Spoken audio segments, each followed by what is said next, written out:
Hey, it's Mike. Yes, What is a multi-timbral synth, and why does nobody make them anymore? Let's get into it. So a multi-timbral synth is basically just a synth that can play multiple patches at the same time. So this is an Alesis Ion. It came out in 2003, and it can play 4 different patches at the same time, as highlighted by these lights here. So if I break this down, I've got a kick sound, I've got a hat sound, which you can hear with the kick, and then I've got a bass sound, and then I've got a lead sound. And if I look at the display here, you can see it's a scene called Yellow. The kick sound is called Cowboy Jungle. The hat sound is called FM Hat. The bass sound is called Bioinformatics. And the lead sound is called Trantor Lead. So what does this all mean? Well, in a multi-timbral synth, you can have 4 different patches spread across your keyboard however you want, and they will be played together or separately depending on how you split them up. So in the case of this particular scene, we have the kick and the hats assigned to these first 5 keys. So if I were to turn off the other patches and only play the kick and hats, as soon as I go outside of those 5 keys,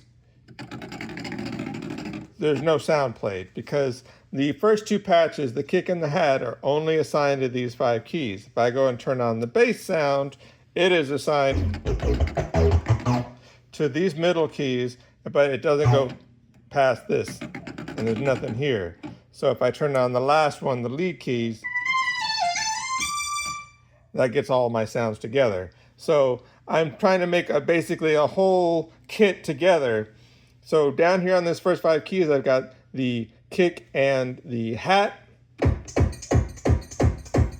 Down here, I've got the bass. And then up here, I've got the lead. So 4 different patches spread across the keyboard. That's multi-timbral.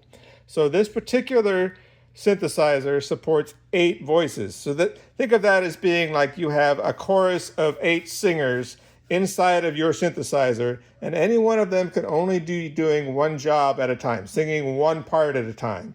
So in the case of this particular scene, I've got 4 voices in use. I've got 1 voice dedicated to the kick. I've got 1 voice dedicated to the hats. You can hear them along with the kick. And then I've got 1 voice dedicated to the mono bass. And I've got 1 voice dedicated to the lead. Now, if I were to go and say, I want to change this lead to be poly and be able to play chords, for example, now I'm using 3 voices to play 3 chords. So if I wanted to play the kick, the hats, and the bass and play chords on the lead, now I'm using 7 voices, right? 1 voice for the kick, 1 voice for the hat, 1 voice for the bass, and 3 voices for each chord I'm playing on the lead.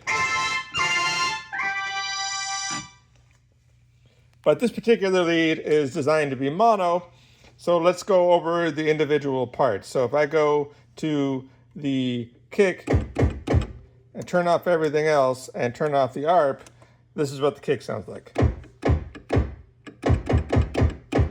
And if I go to the hats sound like this. Now the hats and the kick are assigned to just these 5 keys on the keyboard, and they're assigned together, they're overlaid. So if I turn them both on, you can hear them playing together. Now they're designed to play with an ARP, as the bass is as well, because the main idea here is you're going to have the bass, the kick, and the hats all sort of playing on their own on the ARP while you hold them down with sustain or a latch, and then you're going to come over the top and play the lead to give you the actual melody, the performance, and the variety to the piece that you're playing. So in this case, I'm going to go ahead and turn on the ARP again for each of the hats and the kick. So right now the bass isn't on. I'll turn the bass on. The bass is also on a ARP. So if I turn the ARP off, I turn the ARP off for the bass,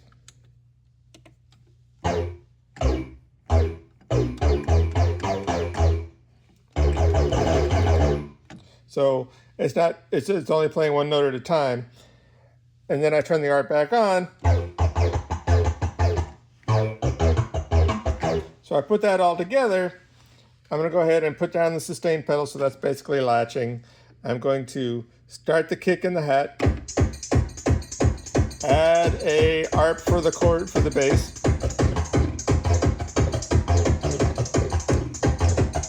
and then come over the top with the lead.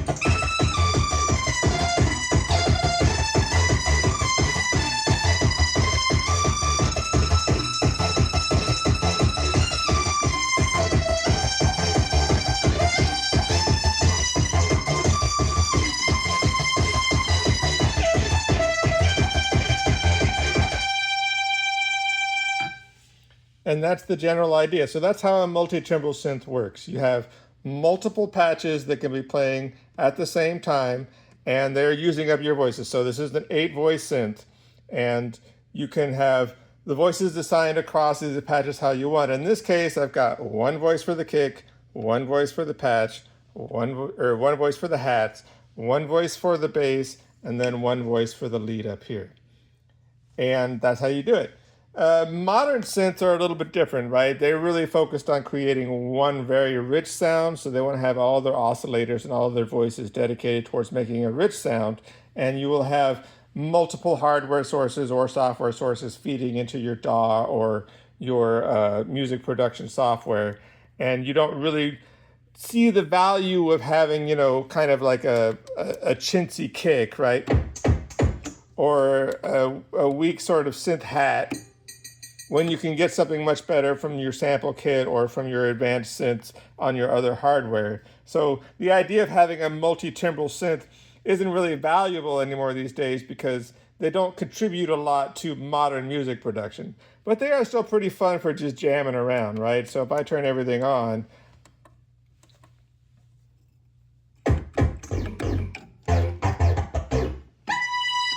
and get it going, I still have a pretty good time playing around, right?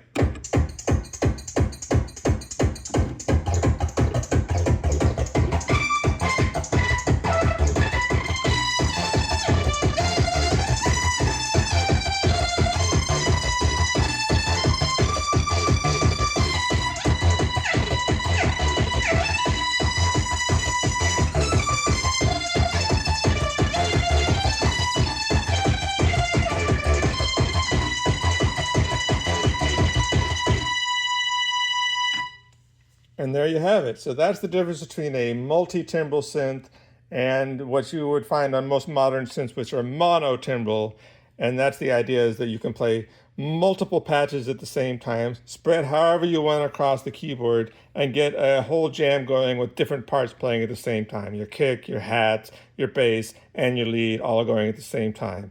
Whereas a modern mono-timbral synth is really focused on producing one single rich sound that you would want to use in combination with other hardware or software sources to create your track. Hope that was helpful.